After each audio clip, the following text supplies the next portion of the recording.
10 సంవత్సరాలలో కూడా ఎక్కడ కూడా కాలువలలో పూడికలు అనేది తీపియలేదు.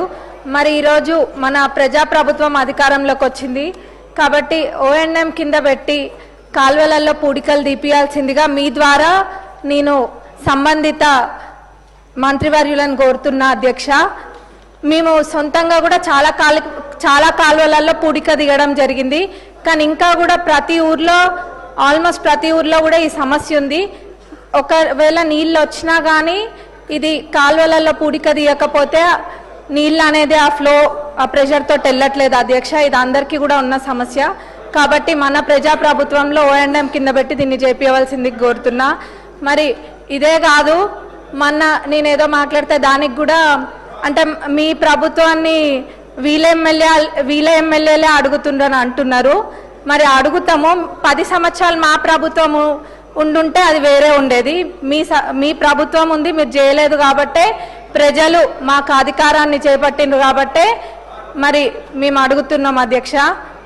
వాళ్ళు కనుక చేస్తుంటే ఇప్పుడు ఆ పరిస్థితి అనేది ఉండకపోయేది కదా. అది ఒకసారి ఆలోచించాల్సిందిగా నేను కోరుతున్నా అధ్యక్ష. ఇళ్ల మీదంగా పోయే 11 kV లైన్స్ కూడా షిఫ్ట్ చేయాల్సిందిగా కోరుకుంటున్నాం. దానికి కూడా నిధులు ఇవ్వాల్సిందిగా అధ్యక్ష. అట్లనే మా పాలకుర్తి నియోజకవర్గంలో ఇటువైపు బ్లాక్ అంటే పాలకుర్తి, కొడకండ్ల మరి దేవరుప్పల మండలికి సంబంధించి ఇందులో ఏదో ఒక మండలంలో డిగ్రీ కాలేజ్ ఇవ్వాల్సిందిగా కోరుకుంటున్నాం. ఈరోజు ప్రజాప్రభుత్వం అన్ని రంగాలలో ముందుకు తీసుకెళ్లాలనే సంకల్పంతో మన ప్రభుత్వం ఉంది.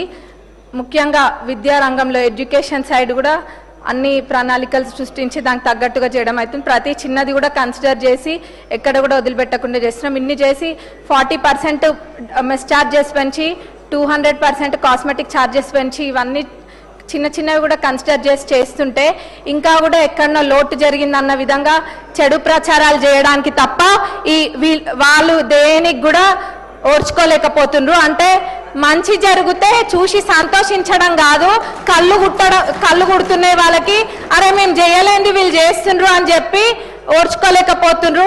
అక్కడిక్కడ వీళ్ళని ఎగేసి పంపుడు తప్ప వాళ్ళు ఏం చేయట్లేరని నేను ఈ సభ ద్వారా మీకు తెలియజేస్తున్నా అధ్యక్ష. మీ ద్వారా అందరికీ తెలియజేస్తున్నా. మరి మహిళలను కూడా ముందంజలో తీసుకెళ్తుంది. నేను ఒక ఊరికి వెళ్తే అక్కడ ఒక మహిళలు కూడా వచ్చిండ్రు. వస్తే మరి మీకు వడ్డీ లేని రుణాలు వస్తున్నాయా అంటే వస్తున్నాయని చెప్పినారు.